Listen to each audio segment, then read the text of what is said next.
Por lo tanto, existen palabras que son más inclusivas que otras. Esto quiere decir que abarcan más elementos porque tienen menos rasgos y eso las hace más amplias. Por ejemplo, la palabra animal es una palabra muy inclusiva porque es muy amplia. Por lo tanto, existen palabras que son más inclusivas que otras. Esto quiere decir que abarcan más elementos porque tienen menos rasgos y eso las hace más amplias. Por ejemplo, la palabra animal es una palabra muy inclusiva porque es muy amplia.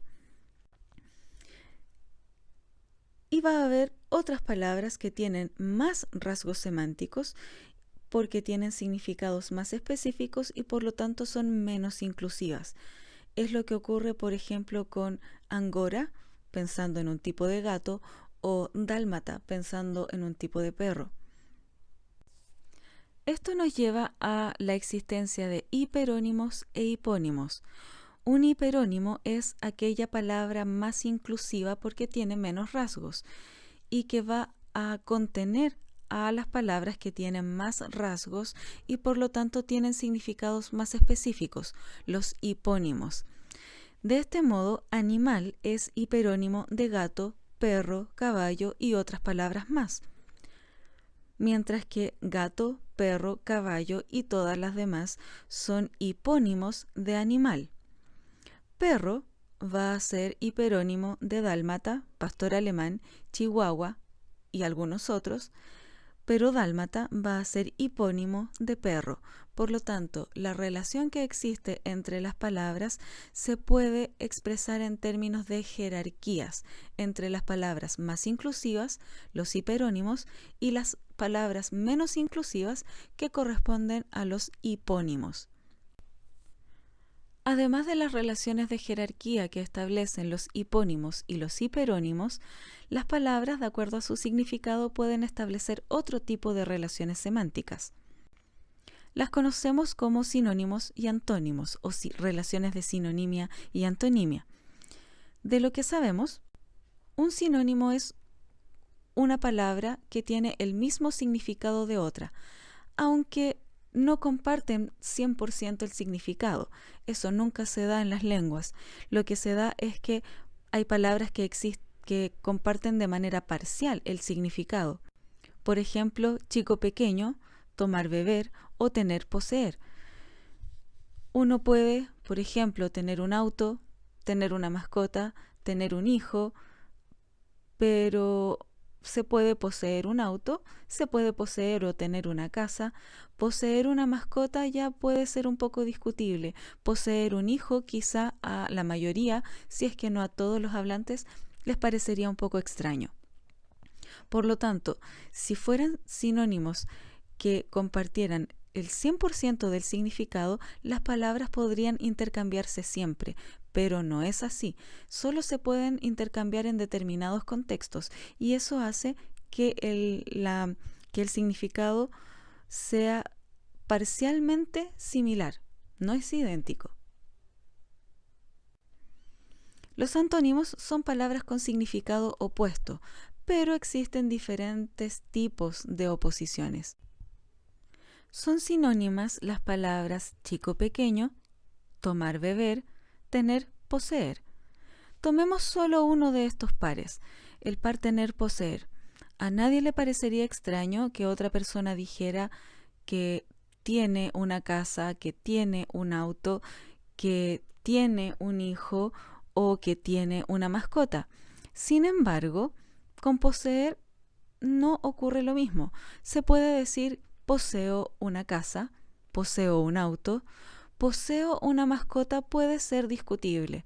Poseer un hijo, quizá a todos los hablantes de la lengua o a la gran mayoría les parezca extraño. Por lo tanto, los sinónimos no son palabras que siempre coincidan en el significado. Si fuera así, podrían sustituirse siempre, pero solamente se pueden sustituir en algunos contextos. Entonces, su significado es similar, no idéntico. Por eso se prefiere hablar de traslapo en lugar de sinónimos y opuestos en lugar de antónimos. Esto nos lleva a ver las relaciones semánticas de otra manera. Tenemos el traslapo, donde las palabras comparten parcialmente el significado, como tomar y beber.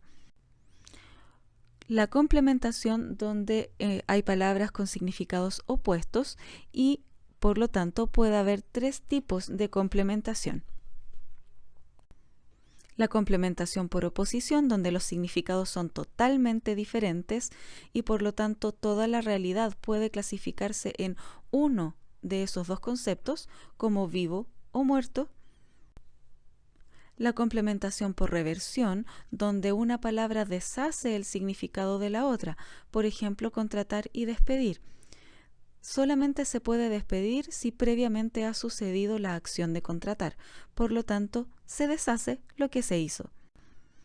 Y la complementación por conversión, que refiere el mismo hecho pero visto desde perspectivas diferentes, como dar y recibir. Una persona da y la otra recibe. Es exactamente la misma acción, el mismo concepto, pero los puntos de vista son los diferentes y dependiendo del punto de vista se le asigna un significante diferente. También existe la inclusión, que ya veíamos con los hiperónimos e hipónimos, y en la inclusión el significado de una palabra contiene al significado de otra palabra que es más restringida, como gato y angora. Gato incluye a angora o angora está incluido en gato.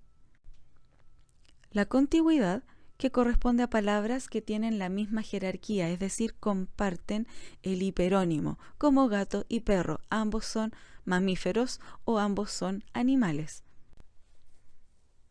La adición es aquella relación semántica en la que una palabra se convierte en otra cuando se le agrega un rasgo semántico.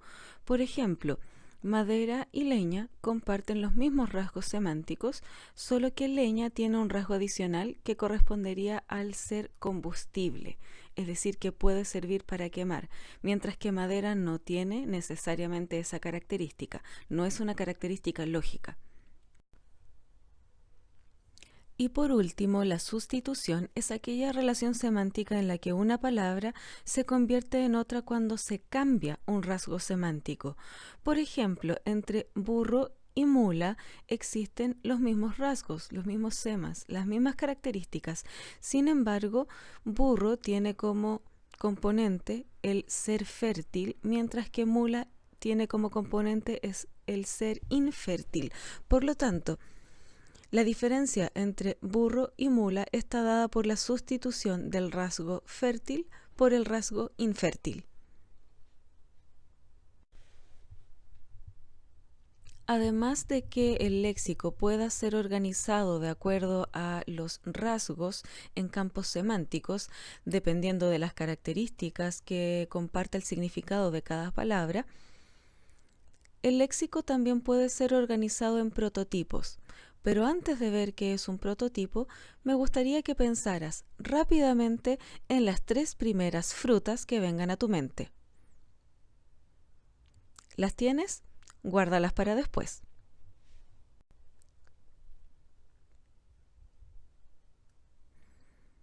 Un prototipo se considera un ejemplar, un elemento que sobresale dentro de su ámbito. Cada lengua puede organizar el léxico de sus campos semánticos basándose en un prototipo elegido para cada uno de ellos. Los prototipos y los elementos que van a rodear a este prototipo van a ser diferentes de acuerdo a la cultura y a la experiencia de cada individuo. Por lo tanto, los prototipos van a variar no solamente de lengua en lengua, sino que también pueden variar dentro de una misma lengua. Eso quiere decir que están sujetos a variación dialectal.